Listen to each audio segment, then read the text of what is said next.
Have you ever fancied yourself as the ruler of a spacefaring civilization, vying for supremacy in an all-consuming galactic clash? Your fantasies might just have come true with Twilight Imperium 4th edition. The time has come to cancel your weekend plans, and maybe those of the following weekend too, and sit down with 3 to 6 of your most patient, diplomatic and backstabby friends to embark on this adventure of epic proportions. I'm James Bruce, you're watching Tabletop Dungeon, and I have just discovered the joy of Twilight Imperium 4th edition. Keep watching and skip to the timestamps in the description if you'd rather just hear my opinions without the game introduction or a brief rules overview. The Twilight Imperium 4th edition is daunting, exhausting and tremendously rewarding if you manage to reach the end. This grand strategic epic struggle of space dominance gives you a taste of what it feels like to wage interstellar wars and negotiate alliances. The game comes packaged in a box so stuffed full it feels like a black hole, drawing unsuspecting gamers into an infinite gravity well. I was lucky enough to pick up a second-hand bargain on eBay, and kind sir, I thank you for your meticulous organisational skills, with each race having its own labelled baggie. I'm sorry it didn't work out for your group, but know that it has gone to a good home. The board is modular, made up of 3-inch wide hexes, ensuring a new game every time you play. The various hexes represent different planets, wormholes and empty spaces to generate a galaxy with an infinite number of potential war zones. The base game has no less than 6 players worth of coloured plastic ships and troops and bases and technology cards, though you can expand that to 8 players with the Prophecy of Kings expansion. Each player's components are identical, however, other than colour, and that's understandable if you look at how many different races are included with the game. 17 unique races with their own skill set and stats and tokens. It just wouldn't have been possible to produce individual ship types for each race, though hardcore fans will certainly attempt to do so with third-party or self-printed components.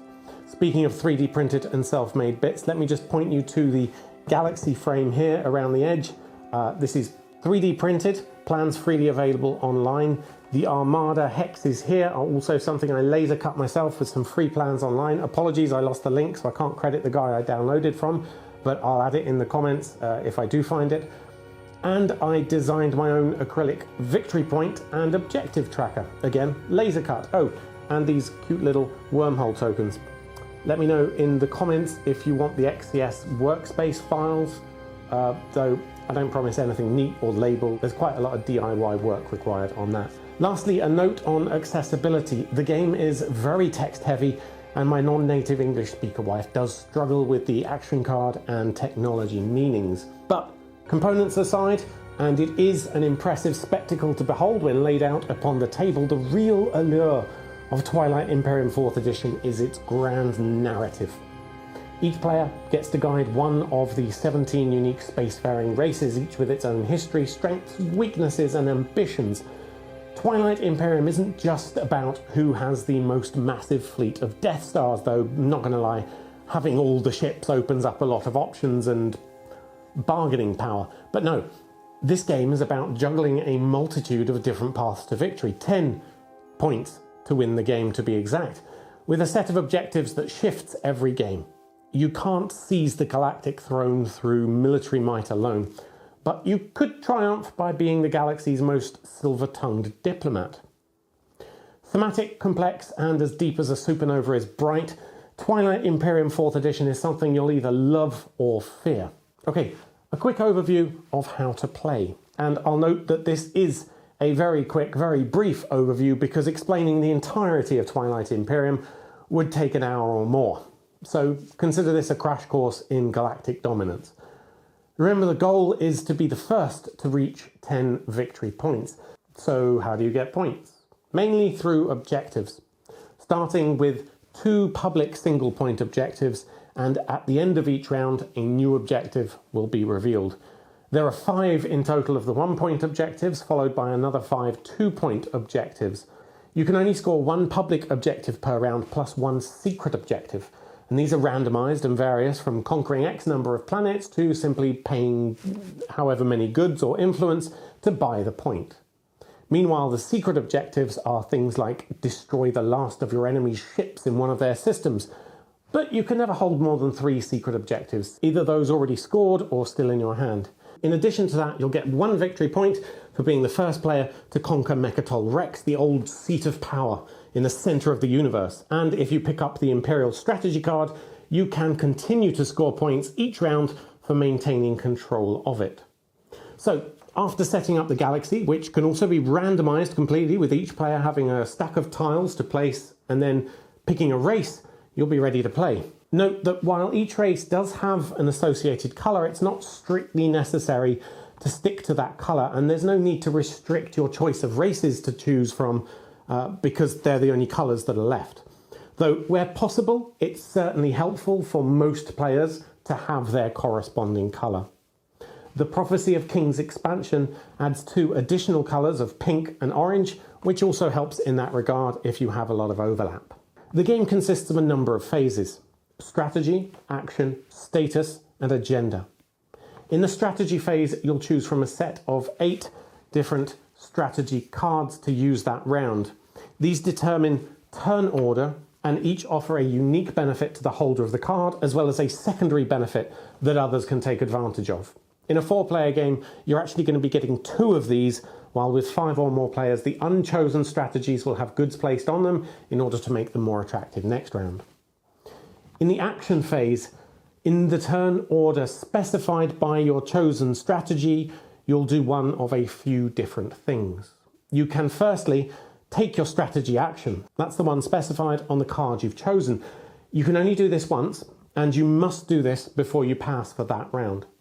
For instance, if you choose the construction strategy card, it places you 4th in the turn order and allows you to build some space docks or planetary defences. Others can then construct 1 structure, but must pay a strategy token to do so. Tokens are limited and you'll only get 2 back each game round, so they must be spent wisely. Regardless of whether you take the strategy action yet or not, you'll still be in that particular turn order, and you don't need to do that strategy action first. Instead, you can take a tactical action. This relies upon spending a tactical token. Again, these are a part of that shared pool of tokens.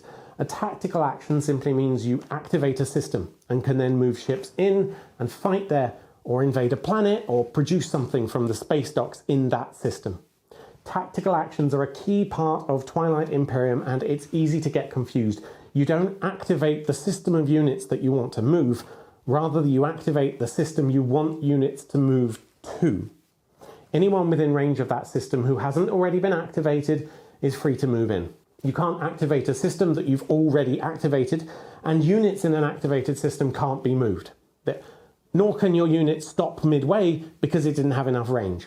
Any units that move must complete the full movement and end in the activated system. So once you've got your token there, the system is effectively locked until next round. Lastly, some races will also have unique actions they can take that'll be detailed on their race card. And then you have action cards, which are basically one-off chance cards for you to use. If you've already done your chosen strategic action and any tactical or action cards that you had left that you wish to do, though they aren't mandatory, you can pass. Once passed, you'll no longer be able to take another tactical action, but you may take advantage of someone else's secondary strategic action. Once everyone has passed, you move on to the status phase. It's now that you can choose to score a public objective and one of your own secret objectives. Then a new objective is revealed, but you can't score that one yet, even if you didn't score yet this round. You score first, and then you reveal a new objective. Then you do a general cleanup of the game board, taking back tokens, refreshing your supply, getting some new action cards, and refreshing your planets. What do I mean by refreshing planets? Each planet that you gain control of has a certain resource and influence value listed on the card, which you can spend at any time either to produce units or to vote in the agenda phase or for various other reasons. Spending a planet means that you turn it over, and you can use whatever value of production or influence was written on that card. These then all get refreshed at the end of the status phase, ready to be used again in the agenda phase. The agenda phase is a meeting of the Intergalactic Council, and it only happens once the old seat of power on Mechatol Rex has been reclaimed. Until someone has landed on Mechatol Rex, you don't have an agenda phase. But once they do, you'll be voting on 2 agendas. These are rule changes, new laws, player punishments, or designations of planets, that sort of thing. They can fundamentally alter the game, and the outcome of those decisions comes down to the amount of influence you spend from planets you control. Then you restart this whole elaborate cosmic dance once again, and keep doing so until someone reaches 10 points. Now, there's a lot that I've left out. Technology, for instance, which adds new abilities and modifiers to almost every aspect of the game. Trading, not just for goods, but also for various promissory notes, like a ceasefire that can be exchanged to prevent each other from attacking for a single round. Or even combat, which involves rolling lots of d10s and assigning hits, and then rolling more d10s until someone is completely blown out of space or runs away. If the attacker is left carrying some ground troops, they can begin an invasion of a planet in that system, and the troopers will then proceed to do much the same, shoot each other until one side remains. It's a very simple but brutal system of combat, and more often than not can result in the complete annihilation of both of your forces. In our last game, I was merely passing by the studious universities race, my wife, which had landed on Mechatol Rex, in order to go kill the nasty necro forces on the other side of the galaxy, i.e. my son. He was looking pretty threatening at this point, but she got spooked. She sent her fleet in, and we both got obliterated in the ensuing battle. And of course, the nasty necro virus then proceeded to remove her from the galaxy, cleaning up when she had no defences. In fairness, I had the previous turn decided to break our alliance in order to liberate 2 of her planets from the absolute decay under her rule, but I didn't want much. I made sure not to slaughter anyone, and I certainly wasn't asking for war. Still, such is the way of Twilight Imperium. So pace yourself, hydrate, and don't forget to stretch. And that's the basic idea. Sure, there are more rules and nuances than in the Interstellar tax code, so keep the Living Rules reference ebook handy. But half of the fun is figuring it all out as you go. Alright, so if the title of this video didn't completely give it away, what do I think of Twilight Imperium? First off, let's address the elephant in the room, or rather, the space mammoth in the galaxy. Twilight Imperium can get fiddly, and that's putting it nicely. With numerous tech modifiers for attack, ship capabilities, planet stats, it can be a little overwhelming, especially for tech-heavy races. And it is also text-heavy, as I mentioned, with the wording on action cards and technology systems being essential to understand. The tech tree itself is complicated enough, with each new tech having certain prerequisites, such as already having 3 red tech and 1 yellow tech. But if you don't have enough of those tech, you can exhaust a planet that has a tech specialty in that particular colour. Confused yet? You should be. Beginners to the game will definitely want to stay away from certain races that rely on, say, assimilating technology like the necrovirus, or getting it vastly quicker than everyone else like the universities race, and should probably stick with those that focus on higher powered combat units. Then there's the issue of time. I really wasn't joking about setting aside 2 weekends.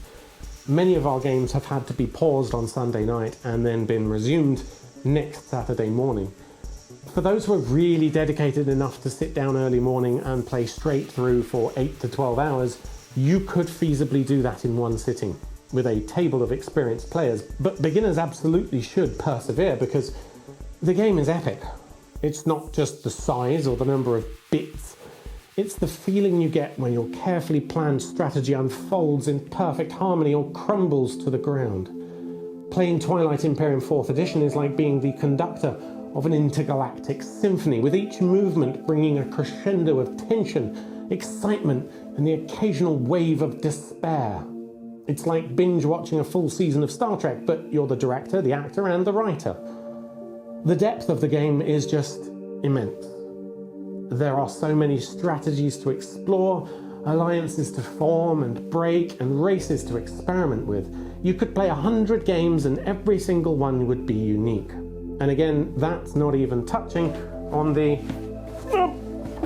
Prophecy of Kings expansion, which I have yet to open, though many say this improves Twilight Imperium 4 and makes it the game it was supposed to be. Yes, Twilight Imperium 4th edition can be complex and fiddly, but it isn't just a game, it's a saga, an odyssey, an experience that's as vast as the vastness of the universe itself. And the fact that so many people make trophies for this game shows that Twilight Imperium 4th edition isn't just a game, it's an event. Like the World Cup or the Super Bowl, victories in Twilight Imperium are treasured, commemorated and bragged about until your friends threaten to jettison you out of the airlock. Each trophy is a monument to the immersive narrative and shared experience that the game has created. It's an epic tale of the rise and fall of galactic civilizations, a shared tale of triumphs, betrayals and glorious last stands.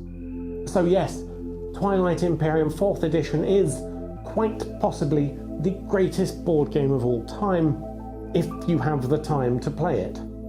I'm James Bruce, you've been watching Tabletop Dungeon. Do please hit like if you found this review helpful, consider subscribing for more occasional board game reviews, and hit me up in the comments if you have a question, correction, or just want to chat.